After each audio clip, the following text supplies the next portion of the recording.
तर याच्यामध्ये 1-1 मीटरमध्ये सर्वसाधारण 13 मीटर पकडलं जातं. 90 फुटाला, 180 फुटाला, 270 फुटाला या ठिकाणी हा जो शेतकरी आहे त्याला या ठिकाणी पाणी निश्चितपणानं मिळणार आहे. खरं म्हणजे जगात अजून अशी कुठलीही पद्धत नाही की जी तुम्हाला 100% पाणी देऊ शकते.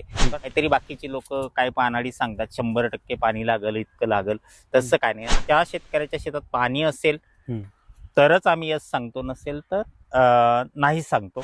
जर आपण या सगळ्या टेक्निक वापरून जर पॉईंट काढला तर निश्चितपणानं फायदा होतो. आता मी या ठिकाणी उभा आहे, तर उभा झाल्यानंतर यानं ही आपल्याला काय दाखवली आहे, लाईन दाखवली आहे पाण्याची. या ठिकाणी हे मशीन रोटेट झालेलं आहे, म्हणजे ही आपली आता दुसरी पद्धत झाली. नारळ सुद्धा या ठिकाणी अशा पद्धतीनं हा स्टँड होतो. जग हे चंद्रावर चाललंय आणि आपण या अंधश्रद्धेला काय बळी पडायचं, पण तसं नसता आपण हा एक प्रयोग आपण केला पाहिजे. आणि लोखंडी रॉड ज्या ठिकाणी पॉईंट असेल त्या ठिकाणी असा दोन्ही बाजूला हा डिवाइड होतो. काही ठिकाणी आतल्या बाजूला होतो, काही ठिकाणी बाहेरच्या बाजूला होतो. महाराष्ट्रातील सगळ्या म्हणजे जेवढ्या काय गोशाळा असतील, स्कूल असतील, पब्लिक स्कूल की ज्यांना पाण्याची गरज आहे, मस्जिद असेल, मंदिर असेल कुठलंही, तर यांच्यासाठी आपण कुठल्याही प्रकारची फीस घेत नाही, अजिबात घेत नाही. मित्रांनो, आता तुम्हाला सर्वांना माहिती, सध्या उन्हाळ्याचे दिवस चालू आहेत, त्यामुळे आता पाणी पिण्यापासून तर अगदी शेतीला पाणी देण्यापर्यंत आता सर्वत्रच आपल्याला पाण्याची कमतरता भासते. आणि आता जर हल्ली पिकांना पाणी देणं खरं तर सर्वात मोठं आव्हान आहे. परंतु जमिनीमध्ये जेवढं पाणी असेल तेवढं तर आपण देऊ शकतो, परंतु जमिनीमध्ये पाणी शोधताना अचूक अंदाज बांधणं आता तितकं शक्य नाही. परंतु काही मशीनच्या माध्यमातून काही दिवसापासून जालना येथील म्हणजेच भोकरदन येथील कृषी माहिती तंत्रज्ञान केंद्राचे सर्वेसर्वा जे की आता आपल्यासोबत ईश्वर वाघ आहेत आणि महाराष्ट्रभरामध्ये ते अनेक ठिकाणी फिरतात. मागच्या वर्षी आपण त्यांचा एक व्हिडिओ बनवला, त्यामध्ये चांगला रिझल्ट शेतकऱ्यांना मिळाला. अनेक शेतकऱ्यांचे आपल्याला फोन आले, त्यांनी अभिनंदन केलं. परंतु आजचा हा व्हिडिओ एक ॲडव्हान्स टेक्नॉलॉजी ते आता मार्केटमध्ये घेऊन आलेले आणि त्यांना भेटण्यासाठी आपण आता नगर जिल्ह्यामध्ये आलेलो होतो, जे की पूर्ण महाराष्ट्रभरामध्ये ते फिरतात. परंतु आता नगर जिल्ह्यामध्ये आलेले काही शेतकऱ्यांना त्यांनी पॉईंट दिले, परंतु आता ॲडव्हान्स टेक्नॉलॉजी काय घेऊन आलेत ते आणि याचा फायदा शेतकऱ्यांना कसा होणार आहे त्यांच्याच तोंडून आता आपण जाणून घेणार आहोत. मी डॉक्टर ईश्वर वाघ. खरं म्हणजे उद्योग भरारीचे दादांनी पहिला व्हिडिओ आपला बनवला होता, तर निश्चितपणानं बऱ्याच शेतकऱ्यांपर्यंत तो पोहोचला आणि निश्चितपणानं बऱ्याच शेतकऱ्यांना याचा फायदा निश्चितपणानं झालेला आहे. परंतु पहिल्यांदा आपण फक्त जे आपल्याकडं फुल फाइंडर प्लस आहे म्हणजे डिटेक्टर, आपण फक्त डिटेक्टरच्या साह्यानं आपण पाणी चेक करत होतो. पण यामध्ये थोडासा अचूक अंदाज जो आहे तो तेवढा बांधता येत नव्हता, म्हणून आपण आधुनिक टेक्नॉलॉजी जी आहे, तर आपण सर्वसाधारण भारतातल्या जेवढ्या पद्धती आहेत तर त्या सगळ्या पद्धतीनं आपण निश्चितपणानं चांगला पॉईंट देण्याचा प्रयत्न करतो. तर त्यामध्ये सगळ्यात पहिलं आपण जे आपल्याकडे फुल फाइंडर आहे, हे जर्मन टेक्नॉलॉजीचं मशीन आहे, हे डिटेक्टर आहे. तर या डिटेक्टरच्या साह्यानं आपण पॉईंट पहिला फायनल करतो. त्यानंतर आपल्याकडे ग्राउंड स्कॅनर आहे, या स्कॅनरच्या माध्यमातून आपल्याला निश्चितपणानं किती खोलीवर पाणी आहे, अंदाजे खडकाचा प्रकार कसा आहे तो आपल्याला कळतो. आणि याही व्यतिरिक्त या ठिकाणी तुम्ही बघत असाल, जसं पितळी रॉड असेल, लोखंडी रॉड असेल, नारळ असेल, त्यानंतर तांब्याचे रॉड असतील, अशा सगळ्या पद्धतीनं आपण एक चांगला पॉईंट काढून देण्याचा प्रयत्न आपण करतो. म्हणजे जगात अजून अशी कुठलीही पद्धत नाही की जी तुम्हाला 100% पाणी देऊ शकते. परंतु अंदाजे खोदण्यापेक्षा जर आपण निश्चितपणानं या सगळ्या पद्धतीने जर चेक केलं तर आपला सर्वसाधारण आत्तापर्यंत आपले महाराष्ट्रामध्ये 2000 बोर झालेत, त्यामध्ये 101 बोर फेलही होतात. पण निश्चितपणानं जर आपण या सगळ्या टेक्निक वापरून जर पॉईंट काढला तर निश्चितपणानं फायदा होतो. काहीतरी बाकीचे लोक काय पानाडी सांगतात 100% पाणी लागेल, इतकं लागेल, तसं काय नाही. आम्ही त्या शेतकऱ्याच्या शेतात पाणी असेल तरच आम्ही यस सांगतो, नसेल तर नाही सांगतो. हा लाईव्ह डेमो मी आता मुद्दामहून तुम्हाला दाखवणार आहे. तर निश्चितपणानं आपण या ठिकाणी आता कुठं पॉईंट आहे त्याप्रमाणे आपण चेक करूया. मशीन स्टार्ट केलंय. आता आपला या फाइंडरनं पॉईंट कुठं आहे ते आपल्याला शोधायचं आहे. तर आपण हे मशीन घेऊन चाललोय आता. तर या मशीनचं एक वैशिष्ट्य आहे, हे झेडिओ कंपनीचं ग्राउंड डिटेक्टर आहे. आता मी या ठिकाणी उभा आहे, तर उभा झाल्यानंतर यानं ही आपल्याला काय दाखवली आहे, लाईन दाखवली आहे पाण्याची. आणि आपण ही लाईन पकडून आपण सरळ चालायचं आहे.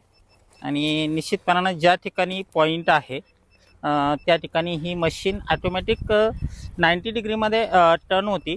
ॲक्च्युली तशी ती फिरते, पण आपण 90 डिग्रीज पकडूया. तर आपल्याला जो पॉईंट आत्ता कुठं आहे तर आपण या ठिकाणी लाईव्ह बघणार आहोत याच्या माध्यमातून. तर अगोदरच हा पॉईंट आपण निश्चित केला होता. बघा, आपण बघू शकता या ठिकाणी हे मशीन रोटेट झालेलं आहे, म्हणजे हे ग्राउंड करतं आहे. म्हणजे निश्चितपणानं या ठिकाणी हा जो पॉईंट आहे तर हा आपण आत्ता फायनल केलेला आहे. तर या ठिकाणी आपण मार्किंग करूया. आपण या पॉईंटला आपण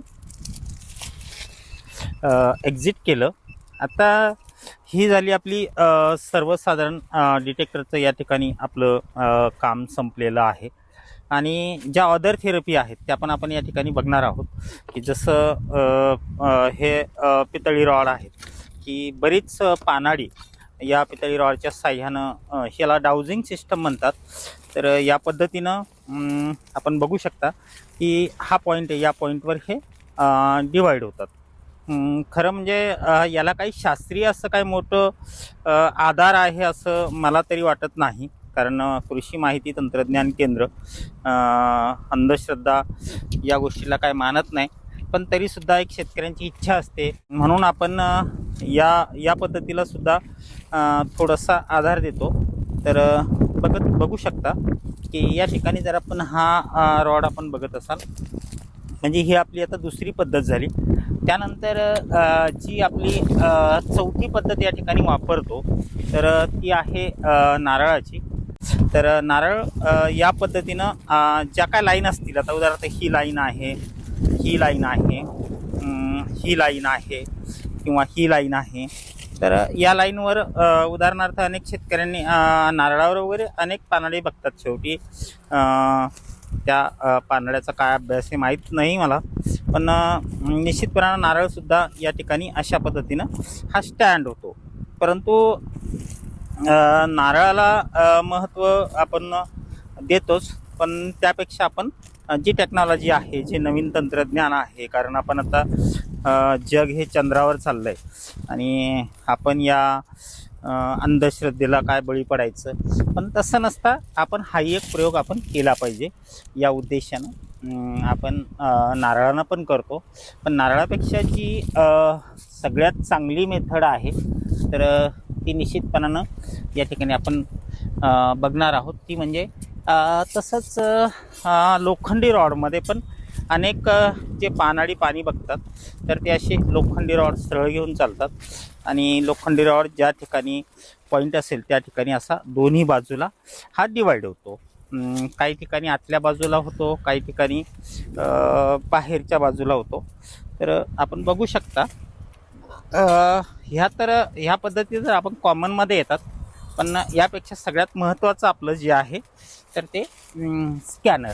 तर हे झेडिओ डिटेक्टर ग्राउंड स्कॅन 300 आहे, म्हणजे 300 मीटरपर्यंत हे काम करतं. तर निश्चितपणानं आपण या स्कॅनरचा कशा पद्धतीनं वापर केला जातो या संदर्भात पण आपण थोडंसं निश्चितपणानं जाऊन घेणार आहोत. तर हे जे शेतकरी आहेत तर त्यांना ॲक्च्युली इथं बोर पॉईंट घ्यायचा आहे. आणि बोर पॉईंट घेत असताना आपण या डिटेक्टरच्या साह्यानं आपण या पॉईंटला आपण चेक करणार आहोत. कदाचित आपण जेही प्रेक्षक व्हिडिओ बघत असतील तर याच्यामध्ये 1-1 मीटरमध्ये सर्वसाधारण 13 मीटर पकडलं जातं. पण व्हिडिओ मोठा होईल त्यामुळं आपण फक्त ऑलरेडीचा जो डाटा आहे तो निश्चितपणे शेअर करणार आहोत. तर यामध्ये आपण हे स्कॅनर आत्ता जोडतो आहे आणि स्कॅनर जोडल्यानंतर यामध्ये आपल्याला याचा डाटा आपल्याला निश्चितपणानं दिसणार आहे. 90 फुटाला, 180 फुटाला आणि 270 फुटाला या ठिकाणी हा जो शेतकरी आहे त्याला या ठिकाणी पाणी निश्चितपणानं मिळणार आहे. आपण या ठिकाणी ग्राफच्या माध्यमातून बघू शकता. तर शेतकरी मित्रांनो, जसं आता आपल्याला वाघ सरांनी पहिलं ह्या वॉटर डिटेक्टर मशीननी पॉईंट दिला, त्याच्यानंतर अगदी ज्या पारंपरिक पद्धतीत आपल्या जे पूर्वीपासून आपले पूर्वज अनेक माध्यमातून पाणी पाहत आले, जसं की नारळ असेल, एलरॉड असेल, त्यानंतर ह्या गजाच्या साह्याने पाहिलं, हे त्यांनी का दाखवलं. खरं तर या पद्धतीवर आतापर्यंत बरेच लोक पाणी देतात, काय बोलतात यशस्वी झालेत, काही नाही झाले यशस्वी, काही असं बोलतात. त्याच्यामध्ये आपल्याला जायचं नाही, तो मूळ आपला मुद्दाच नाही आहे. मूळ मुद्दा आपल्या ह्या मशीनचा आहे. या मशीन नंतर आपण त्या ठिकाणी ते पाणी चेक केले. परंतु सर, आता मला सर्वात महत्त्वाचं हे विचारायचं की तुम्ही किती दिवसापासून या क्षेत्रात आहे आणि कसं आला. कृषी माहिती तंत्रज्ञान केंद्र ही एक संस्था आहे जी ग्रामीण भागातल्या शेतकऱ्यांसाठी काम करते. 2007 पासून कृषी माहिती तंत्रज्ञान केंद्र या क्षेत्रामध्ये, म्हणजे सॉइल टेस्टिंग असेल, वॉटर टेस्टिंग असेल, ग्राउंड वॉटर डिटेक्ट असेल, ऑर्गॅनिक फार्मिंग असेल, अशा सगळ्या याच्यासाठी हे काम करतं. बरं, आता हे जे उन्हाळ्याचे दिवस आहेत, हे 3-4 महिने अनेक शेतकऱ्यांना पाण्याची कमतरता भासते. आता तुम्ही जसं सांगितलं की महाराष्ट्रात अनेक शेतकऱ्यांना तुम्ही हे पॉईंट दिलेत. याच्यामध्ये सर, जितके तुम्ही आतापर्यंत शेतकऱ्यांना पॉईंट दिले, त्याच्यामध्ये फेल किती गेले आणि सक्सेस किती झाले. सर्वसाधारण आमचा जो रेशो आहे, तर तो 100 पैकी 5 बोरवेल जे आहेत सर्वसाधारण फेल जातात. पण फेल जाण्याची अनेक कारणं आहेत. जसं तो झोन कसा आहे, तो एरिया कसा आहे, त्यावर ते डिपेंड असतं. आणि कुठं कुठं काय होतं की जरी हे मशीन असेल, परंतु ही जी कंपनी मॅन्युफॅक्चरिंग आहे, तर ती कंपनीच 90%चा तिचा रिझल्ट आहे. आपण जमिनीत जाऊन पाहू नाही शकत. पण लाल मातीचा जो पट्टा लागतो, तर लाल मातीमध्ये काय होतं की तो बोर बुजतो. मग अशा वेळी लाल पट्टा जर लागला, तर मशीन जरी डिटेक्ट करत असेल, तर अशा वेळी हे सगळी यंत्रणा त्या ठिकाणी फेल होते. म्हणजे 100मध्ये 95% सक्सेस रेशो असतो आणि 5 बोर हे फेल होतात. यात कुठलीही शंका नाही. 100 पैकी 5 बोर या ठिकाणी फेल जाणार. त्याच्यामुळे आणि 100% तुम्ही खात्री देत नाही त्याची पाणी लागली नाही, ते कोणी देऊ शकत नाही. बरोबर. आता जे प्रेक्षक व्हिडिओ पाहतात त्यांच्यासाठी खास हा प्रश्न आहे की कुठलीही मशीन 100% पाण्याची खात्री देत नाही. हा सर्वस्वी निर्णय तुमचा आहे. ते आज काम करत नाहीत, ते गेल्या म्हणजे 2007 पासून या क्षेत्रात काम करते. महाराष्ट्रात ते अनेक ठिकाणी फिरतात. अनेक शेतकऱ्याचे चांगले अभिप्राय आहेत. आता काही शेतकरी तुमच्याविषयी निगेटिव्ह बोलू शकतात, तो एक अर्थात दुसरा मुद्दा आहे. सर, मला एक सांगा की आता ह्याच्या तुम्ही पारंपरिक पद्धतीने पण तुम्ही आम्हाला पाणी चेक करून दाखवलं, अगोदर मशीनने दाखवलं, तर त्या ठिकाणी पण या पद्धतीने काम केलं, तर याविषयी तुम्ही काय सांगाल.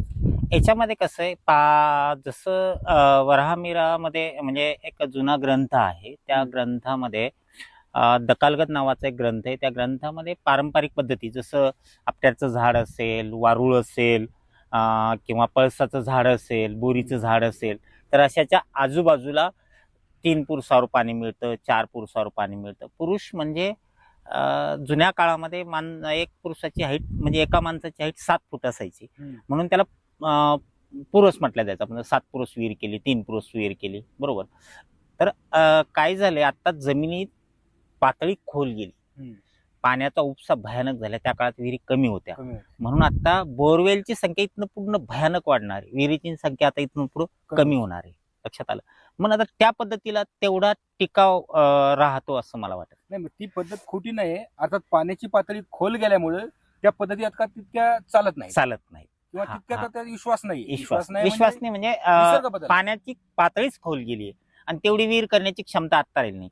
आता काही ठिकाणी ती, आता जर तुम्ही इकडं खानदेश भागामध्ये जर गेलात, तर तिकडं 1200-1400 फुटापर्यंत बोर घेतात. हा नगर बेल्ट, आता आपण नगरमध्ये आहोत, तर हा बेल्ट म्हणजे 200-250 फुटाचा आहे, 300 फूट फार तर. हा, पण तुम्ही जर इकडं नांदेड भागात जर गेले, तर तिकडं 1500 फूट पण घेतात काही, नांदेड मधला काही जिल्हा. इकडं धुळ्या जिल्ह्यामध्ये जर तुम्ही गेलात, तर तिकडं 1000-1200ची रेंज आहे. इकडं मराठवाडा संभाजीनगर हा जो बेल्ट मध्ये जर तुम्ही गेलात, तर तिकडे 400-500 फुटापर्यंतची पाणी लागण्याची हे आहे. साधारणतः हे महाराष्ट्रात तुम्ही फिरतात, तर तुमची फीस कशी असते किंवा चार्जेस? फीस मध्ये असं असतं की कृषी माहिती तंत्रज्ञान केंद्र ना नफा ना तोटा या तत्वावर काम करतं. सर्वसाधारण शेतकऱ्याचं अंतर किती आहे त्यानुसार त्याची फीस ठरते. आम्ही तर सगळ्या शेतकऱ्यांना विनंती हीच करतो की शक्यतो 2-3 शेतकरी एकत्र या. 2-3 शेतकरी एकत्र आले म्हणजे जो जाण्या येण्याचा चार्जेस आहे, कारण एवढ्या सगळ्या मशिनरी मोठ्या गाडीमध्ये घेऊन जायच्या, जो काय असेल त्याप्रमाणे सर्वसाधारण 3,500 ते 5,000 पर्यंतचा आपण इन्क्लूड चार्जेस आपण यामध्ये ठेवत असतो. खरं तर हे अंतरावर डिपेंड आहे. हे अंतरावर डिपेंड आहे. तो शेतकरी जर जवळचा असेल तर मग त्याला खर्च कमी येतो. खरं म्हणजे कमर्शियल हा यामागचा उद्देश नाहीये. शेतकऱ्यांना पाणी मिळावं हा एक उद्देश आहे. आणि एक दुसरी महत्वाची गोष्ट तुम्हाला सांगून ठेवतो की महाराष्ट्रातील सगळ्या म्हणजे जेवढ्या काय गोशाळा असतील, त्यानंतर जे स्कूल असतील, पब्लिक स्कूल की ज्यांना पाण्याची गरज आहे, त्यानंतर मस्जिद असेल, मंदिर असेल कुठलंही, तर यांच्यासाठी आपण कुठल्याही प्रकारची फीस घेत नाही, अजिबात घेत नाही. फक्त जाण्या-येण्याचा- त्या रूटवर आपण नाही, जाण्या-येण्याचा चार्ज पण घेत नाही. फक्त त्या रूटवर आपण असलो पाहिजे. म्हणजे त्यांनी तारीख घ्यायची तशी अपॉइंटमेंट, आपण त्या रूटवर त्यांचं मोफत मध्ये काढून देतो. अच्छा. हे महाराष्ट्रासाठी, संपूर्ण महाराष्ट्र. बरोबर आहे. हम्म. एक आता ही समाजकार्य थोडक्यात म्हणायचं. समाजकार्य म्हणजे त्यांना गरज आहे, नीड आहे. आज गाईला पाणी लागत असेल, विद्यार्थ्यांना पाणी लागत असेल, तर यात पैसा महत्वाचा नाही, त्या लोकांना पाणी महत्वाचं. आणखी एक सर्वात महत्वाचा प्रश्न आहे की बरेचशा लोकांनी आता मागच्या वर्षी बोर घेतलेत किंवा ज्यांच्या बोरचं पाणी संपलंय आता, किंवा काहींना विहिरीत मध्ये आडवे बोर घ्यायचे, तर अशा लोकांसाठी तुम्ही काय देताय का? याच्यामध्ये असं आहे, खरं म्हणजे ज्या शेतकऱ्यांनी जुने बोरवेल केलेले आहेत आणि बोरवेलमध्ये त्याला पाणी कमी येते, तर याच्यामध्ये एक मेन कारण असं असतं की त्यामध्ये एक पांढरा लेअर तयार होतो. तर आपण आपल्याकडे कॅमेरा आहे, बोरवेल कॅमेरा, आपण तो कॅमेरा त्या बोरवेलमध्ये सोडतो. कॅमेरा सोडून आपण ते लाईव्ह शेतकऱ्याला आपल्या स्क्रीनवर दाखवतो. आणि इन केस मध्ये त्याला काही झरे पाडायचे असतील, आणि चुकून बरेच शेतकरी काय करतात की उदाहरणार्थ पाणी 30 फुटावर लागलं पण केसिंग 40 फूट टाकलं, मग अशा वेळी आपण त्याला चिरा पाडतो, म्हणजे त्या जी केसिंग आहे त्या केसिंगला होल करतो. ती एक सुद्धा सुविधा आपल्याकडे उपलब्ध आहे. यामध्ये आणखी तुमचा जो प्रश्न आहे की जे जुन्या विहिरी आहेत, तर त्या विहिरींसाठी आपण आडव्या बोरच्या लाईन आपण काढून देतो. पण त्या आडव्या बोरमध्ये सर्वसाधारण 50%च सक्सेस रेशो जो आहे, म्हणजे अंदाजी करण्यापेक्षा तुम्ही लाईन ऑफ घेऊन जर केल्या तर निश्चितपणानं त्याचाही फायदा शेतकऱ्यांना होतो. तसेच जुन्या बोरला ब्लास्टिंग वगैरे करायचं काय आवश्यकता आहे किंवा नाहीये, किंवा त्या बोरमध्ये काय अडकलं काय, तर हे आपण त्या पद्धतीनं निश्चितपणानं आपण चेक करतो. म्हणजे जुने बोरवेल असतील, जुन्या विहिरी असतील, त्यांना आडवे बोर घ्यायचे असतील किंवा ती विहीर खाली करायची नाही करायची, हे सगळं आपण महाराष्ट्रातील शेतकऱ्यांसाठी आपण करतो. ज्या शेतकऱ्यांना महाराष्ट्रात अशा कुठल्याही प्रकारचा जर पॉईंट घ्यायचा असेल, अगदी तुमच्या जुना बोर असेल तो रिपेअर करायचा किंवा रिबोरिंग करायची, ती पण सुविधा ते देतात. त्याच्यानंतर तुमच्या जुन्या विहिरी असतील त्याच्यामध्ये आडवे बोर ते पण तिथे देऊन देतात. आणि ज्यांना कुणाला नवीन पॉईंट शोधायचा आहे, नवीन पाण्याचा पॉईंट शोधायचा, त्यांना पण ते त्या ठिकाणी पॉईंट शोधून देतात.